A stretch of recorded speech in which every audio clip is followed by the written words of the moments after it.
On m'appelle Caroline Bertrand-Ours. J'ai des origines méditerranéennes. Mes parents sont catalans du Sud, donc côté espagnol. Alors, il est marqué, lui aussi, par une forme d'ambiguïté. C'est, ça peut apparaître comme un masque, parce que quand je dis Bertrand en France, c'est un nom extrêmement français. Mais ça s'écrit Bertrand, comme le prénom Bertrand. Or, moi, mon nom s'écrit sans D, et il est très courant en Catalogne, il y a des Durand, il y a des Bertrand, mais c'est Duran, Bertran. Il n'y a pas le D à la fin. Donc, quand je disais mon nom enfant, enfin, j'étais française de souche, mais ce n'était pas vrai. Et moi, je tiens beaucoup à ce qu'on ne se trompe pas sur la graphie. Parce que ça dit, et puis normalement il y a un accent sur le A, quoi. Ça dit d'où je viens, et donc ça compte, mais ça tient à une lettre. Il y a la question de la trace, c'est une trace, et moi je suis d'une famille extrêmement intégrée, le mot n'a même pas de sens pour moi, parce que je suis de la génération née ici. Mais pour mes parents, il y a eu une évidence d'être français. Ils se sont naturalisés. J'étais déjà née, donc moi, je ne suis pas française naturalisée. Ma sœur aînée, qui est née alors que mes parents étaient encore de nationalité espagnole, elle est encore considérée comme naturalisée. Moi, mes parents étaient français quand je suis née. Et, et ça s'est fait bien. Bon, ils ont été reçus comme des chiens, hein, comme des chiens. Mes grands-parents ont fait des camps de concentration sur les plages d'Argelès et de... Pas de Rivesaltes, non, ils étaient sur la plage, tous les deux, mais pas la même. Saint-Cyprien, et je crois. Et donc, voilà, ils se sont entendus de tout, hein, qu'ils étaient sales, qu'ils étaient violents, etc. Mais ils voulaient être français. Parce que, évidemment, enfin, quand ils sont arrivés en France, malgré tout ce qu'ils ont subi, dans ce non-accueil, ma mère me disait c'était le pays de Victor Hugo. C'était le pays de la Marseillaise. C'était le pays des droits de l'homme, contre tout ce qu'ils voyaient quand même, contre toute évidence. Ma mère est arrivée plus tard, elle est arrivée en 47. Mon père est arrivé en 39 avec la retirade. Donc, bon, voilà, ils ont vécu 2 guerres successives, hein, la guerre d'Espagne, la guerre civile, et puis après, en arrivant en France, après la Deuxième Guerre mondiale, l'occupation, etc. Et où ils étaient, eux, vraiment particulièrement exposés, hein, en tant que républicains, qu'au rouge, etc. Mais n'empêche, ça n'a pas fait débat. Dans toute ma famille, mes oncles, mes tantes, tous, à partir du moment où ils ont eu des enfants, sur le sol français, ils ne pouvaient plus s'illusionner sur le retour possible en Espagne, puisque tout le monde était d'accord pour que Franco reste, les Américains, tout le monde, hein, pour lutter contre le communisme. Et donc, ils ont dit, bah, nos enfants sont nés ici, ils sont français, on se naturalise et on reste là, parce qu'on ne va pas retourner chez Franco, quoi. En tout cas, pour mes parents, ils n'étaient pas attachés, ils avaient tout perdu. Ils avaient tout perdu, ils étaient jeunes et ils étaient pleins d'espoir. Donc, ils partaient légers. C'est une façon de parler parce qu'il y avait du lourd aussi. Mais il y avait ce désir-là. Donc, moi, j'ai été élevée comme ça. Euh, j'ai pas du tout élevé dans la nostalgie. On était élevés ensemble, tous, on se voyait tous les week-ends, les vacances, enfin, les copains, les copines surtout. Moi, enfin, j'ai beaucoup grandi avec mes cousines, quoi. Et ça parle. Et en plus, culturellement, ça parle beaucoup les Catalans. Ça parle beaucoup, beaucoup, et j'en suis la preuve. Ça parle beaucoup, assez fort. Bon, c'est des latins, quoi. Et il y avait toujours beaucoup de discussions dans ces regroupements les dimanches. Ça parlait beaucoup politique. Et quand ça parlait politique, ça parlait en catalan. Après, au quotidien, tout le monde parlait français. Mais quand il y avait des enjeux passionnels, tu sais, c'est ce qu'on dit sur les mots d'amour, sur les mots de tendresse aux enfants, sur les berceuses, sur les engueulades. C'est la langue d'origine. Et nous, on n'a pas dérogé, quoi. Et les débats politiques étaient en catalan. Donc moi, j'ai baigné aussi beaucoup dans cette langue. Voilà, c'était un bilinguisme tout à fait génial, quoi, que j'espère qu'il se pratique dans plein de... Toutes les familles d'immigrés, j'espère que ça se passe comme ça, quoi, parce que c'est génial. Et donc, ça parlait beaucoup. Et il y avait beaucoup de fierté. Je crois les choses étaient dites. Tout n'a pas été dit probablement, hein, quoi. Il y a beaucoup de... Il doit y avoir du non-dit comme dans plein de familles.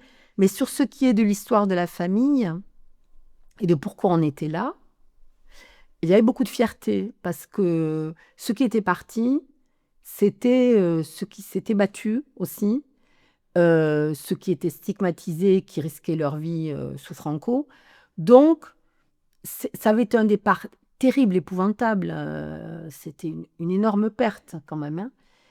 Mais ils avaient raison. Ils étaient fiers de ce qu'ils étaient. Donc, il y avait vraiment une fierté de l'identité qui allait de pair avec une admiration pour le pays d'accueil, de non-accueil plutôt. Tu vois, c'était... en fait, il y avait une grande positivité, en fait, de là d'où on vient et de là où on va. Alors que la situation a été terrible. Ils ont souffert de la faim, ils ont souffert du mépris.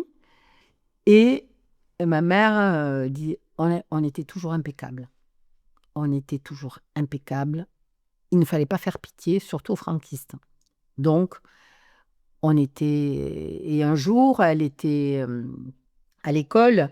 Elle était à l'école publique, évidemment, qui était l'école du rebut, hein, puisque tout le monde était dans le privé, dans des écoles religieuses en Espagne. Et un jour, ma mère rentre à la maison et elle dit à sa mère, maman, on m'a demandé si j'avais un piano à la maison. Et ma grand-mère, qui avait la réplique qui fusait, lui dit, ouais, dis-lui que je joue du piano sur l'évier. Et, et ma mère n'a jamais oublié ça. On la prenait pour une bourgeoise, quoi. Et elle a beaucoup raconté comment mes tantes, qui étaient bien plus âgées qu'elle, ma mère étant la dernière, se débrouillaient, arrivaient à faire des jupes dans des vieux pantalons, parce qu'elles cousaient, toutes ces femmes cousaient, ça reste encore vrai, le côté très manuel, la couture, la broderie, le crochet, le tricot. Et donc, avec cette ingéniosité extraordinaire des femmes pauvres, quoi, elles arrivaient à bricoler des trucs qui faisaient illusion, encore une fois. Donc, tu vois, ce que tu m'amènes à dire, c'est quand même, il y avait toujours une tension entre le profond, l'intime, le réel, le fort, le fondateur, et euh, l'apparence, l'image à tenir, et qui te permet de te constituer aussi. C'est pas du tout du superficiel. Et nous, on était toujours tirés à quatre épingles, quoi. Les tresses impeccables, toujours les tenues. Tu vois, il faut pas faire pitié. Enfin, la dignité, l'apparence, c'était très, très, très important. Se tenir, quoi. Il faut se tenir. Moi, je suis docteur ès-lettres. Et donc, j'ai toujours beaucoup aimé la langue, l'oralité, j'ai toujours écrit facilement. Euh, et je- et c'est quand je l'ai dit publiquement, en plus, que je me suis rendu compte de cette réalité aussi, c'est que euh, mon rapport au français qui est une langue que j'aime énormément, qui est une langue hyper difficile. Moi, j'admire tellement les gens qui parlent bien français, que tu vois, quand c'est pas leur langue, parce qu'elle est infernale, cette langue, elle est infernale. Et moi, j'ai toujours beaucoup aimé l'écrire, la parler, la lire, l'écouter.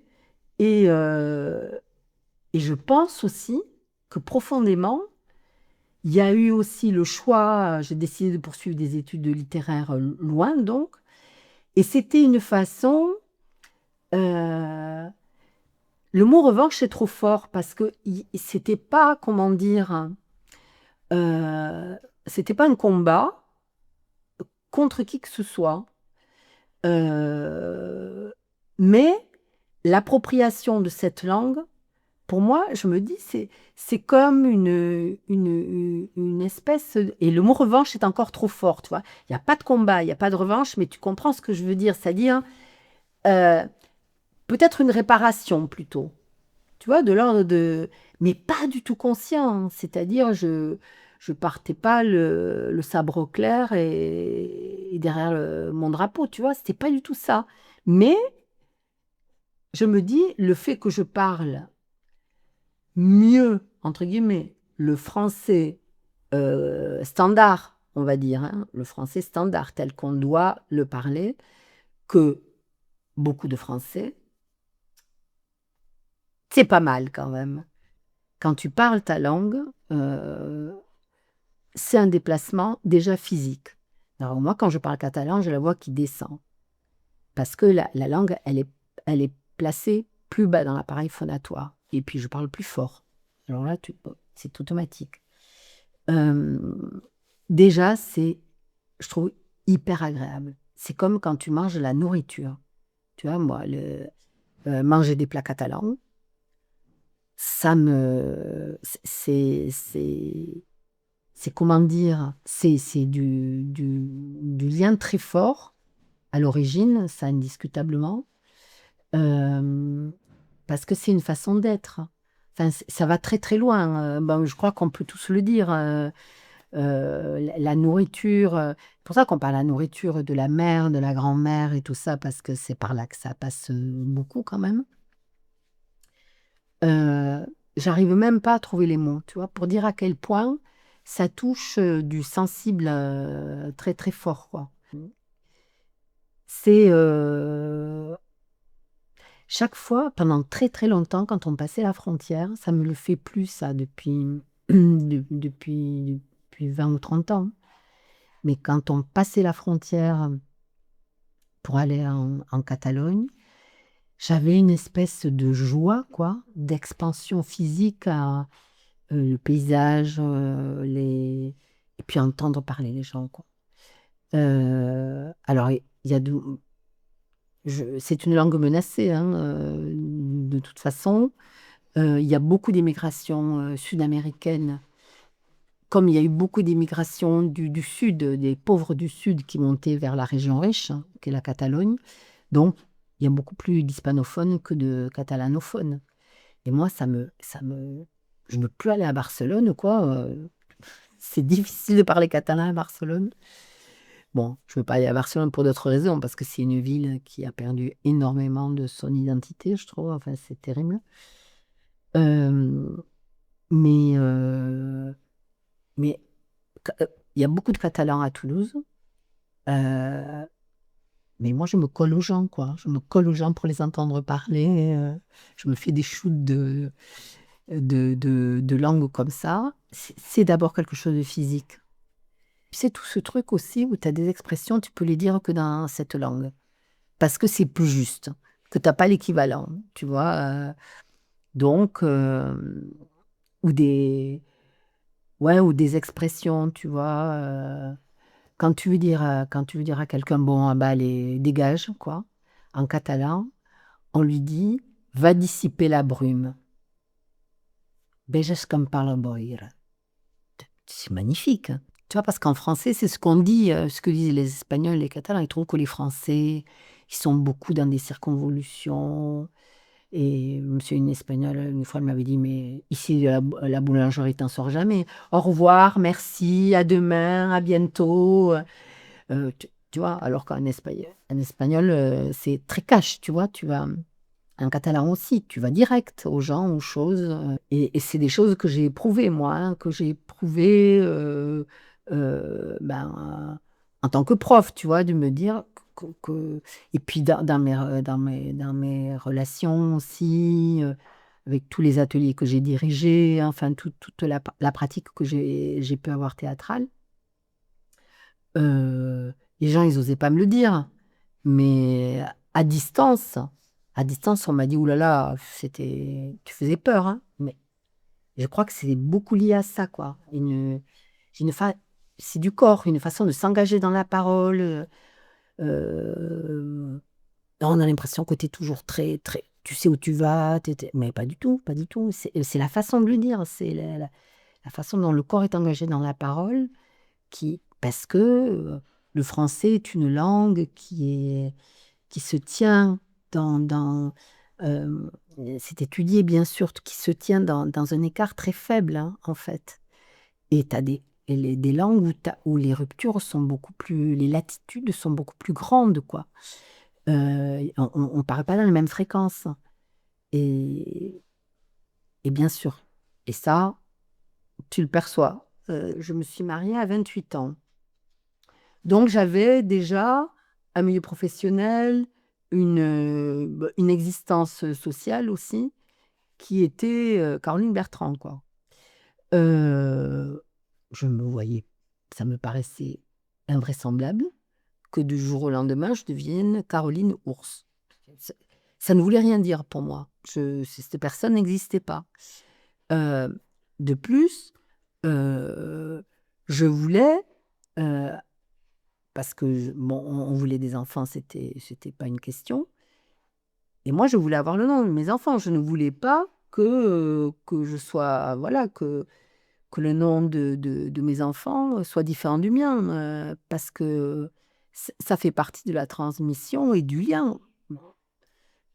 Rien n'aurait dit dans le nom que j'étais la mère, de mes filles, puisque filles il y a eu.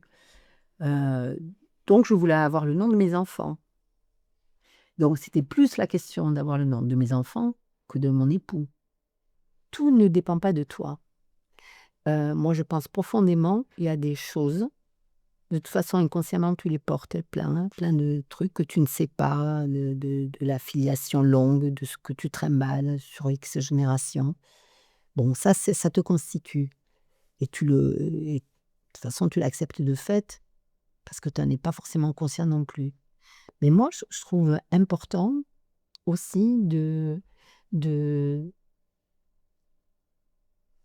c'est la question d'assumer ce que tu n'as pas voulu, mais qui te fait, tu vois? Qui te fait, heu, comment le dire, vraiment justement?